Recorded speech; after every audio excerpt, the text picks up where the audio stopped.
And then last but not least, before we get out of here, LeBron James, story on him contemplating retirement for the first time ever. He talked about retirement after the series. That's not brand new news. We knew this when the series with the Nuggets ended. We do know that he played through a bit of an injury. Don't know the full extent. Like, he doesn't need surgery on it, I don't believe. But he was hurt. He was hobbled. He was playing through it. From what we've known is LeBron James has always wanted to play with Bronny James.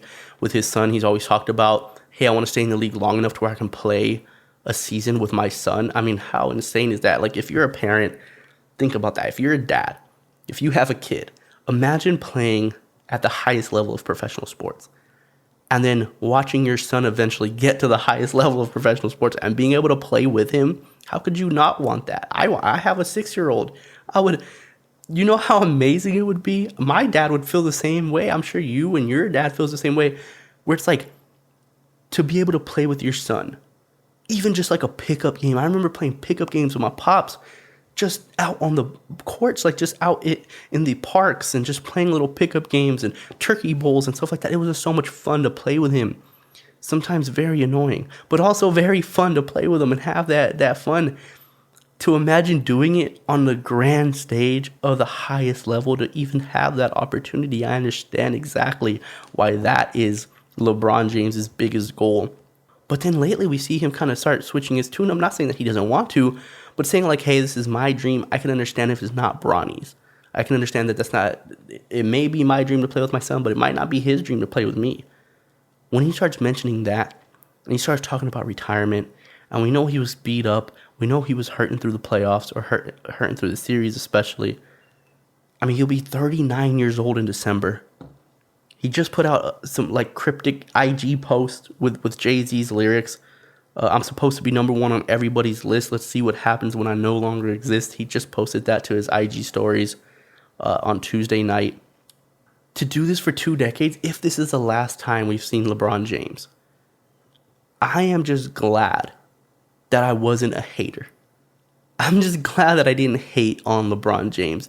And I'm glad that I didn't hate on Jordan. I'm glad that I just wasn't a hater throughout this unbelievable run. Throughout these 2 decades of dominance for LeBron James, I wasn't a hater in either aspect. I just hate the fact that you couldn't watch LeBron play without Jordan being talked about. Oh, LeBron failed here. Oh, Jordan would have done this. Jordan would have done that. Remember when Jordan did this? Who cares? Stop talking. It happened. It's greatness. It's greatness. In the words of J. Cole, they act like 2 legends cannot coexist. But let them coexist. And on the flip side of it, when LeBron has an amazing game, why do you bring up Jordan in a negative light? When LeBron does something phenomenal, why isn't, Jordan would have done, remember Jordan failed here, Jordan failed there. LeBron doesn't have the luxury Jordan had in this scenario. Like, who cares? To constantly be comparing both of them, and we don't know. We have no clue what Jordan would have done in this era. We would assume that he would have been phenomenal. We don't know what LeBron would have done in that era. We assume he would have been phenomenal. I mean, imagine Jordan now with that level of fierceness and ferocity and that just unwillingness to lose, that crazy drive and determination to be the best, what he would have done in this era. Imagine LeBron James in that era. Nobody's ever seen anything like it. That this player didn't even exist back then. I mean, it's Karl Malone. If Karl Malone was faster than everybody, jumped higher than everybody, shot better, shot way better than Karl Malone did shoot, if he could actually stretch outside of the 3-point line, if he had better vision than everybody, he was a better passer than everybody. Like, we can only assume that both of them would have done just fine. And that goes for anybody.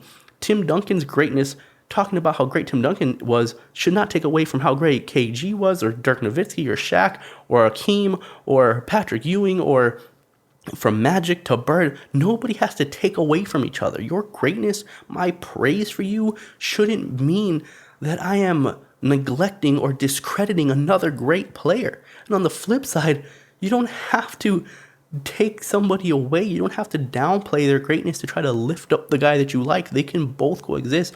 One of them could just be your guy. The other one could just not be your guy. That's fine. Every LeBron James game, especially over the last 5 years or so, every single game LeBron played, all the comments were Jordan, Jordan, Jordan, Jordan, Jordan, Jordan. And if LeBron loses, oh, Jordan would have won. They act as if Jordan went undefeated his entire life and has 25 rings. Like, they've all failed. Every great player has had those moments of failure. Every great player has had those moments. I'm glad I got to appreciate 20 years of this man, the greatest player in my era.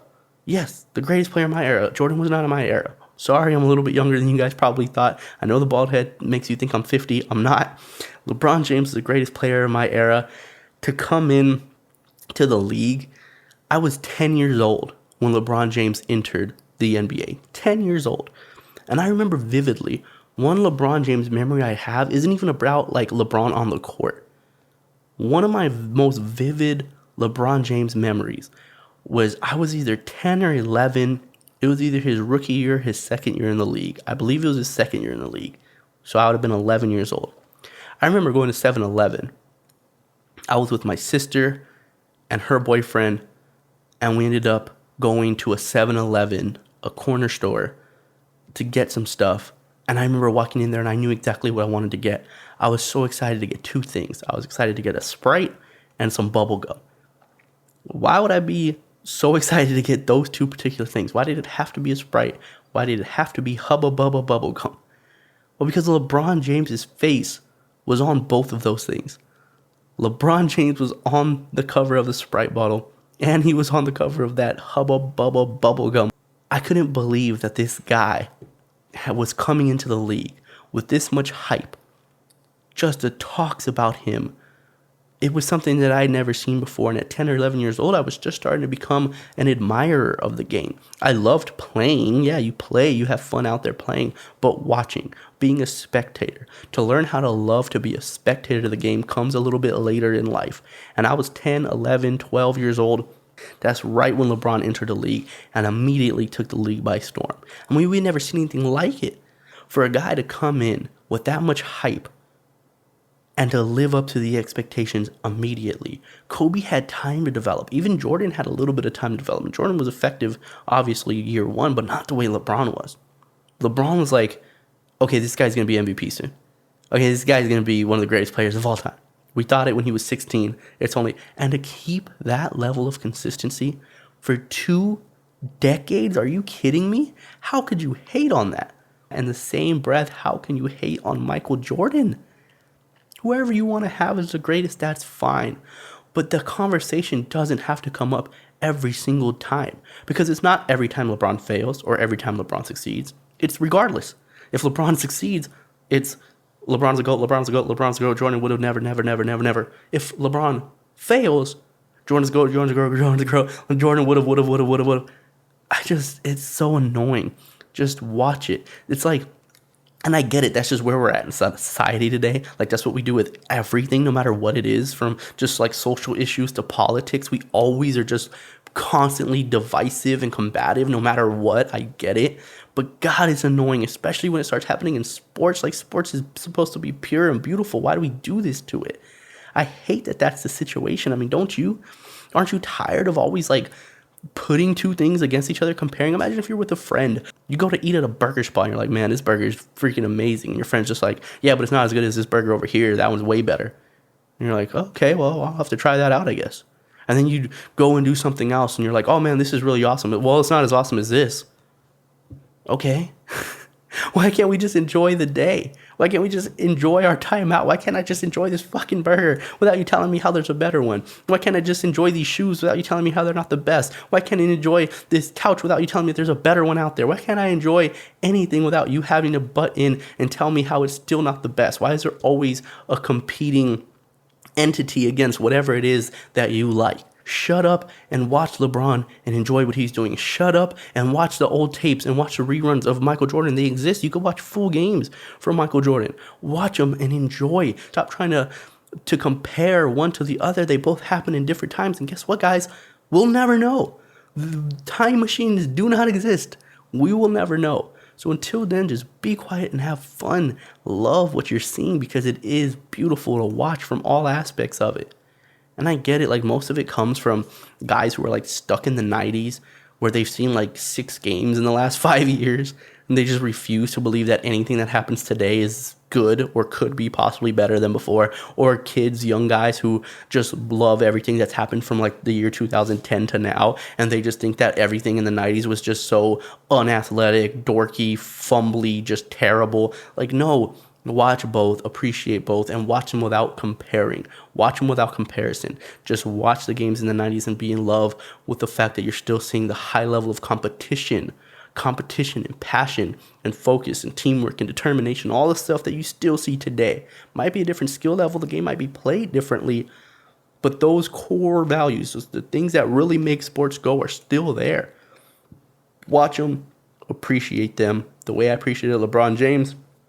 If this was his last year, LeBron, thank you so much for giving me 20 years of excitement.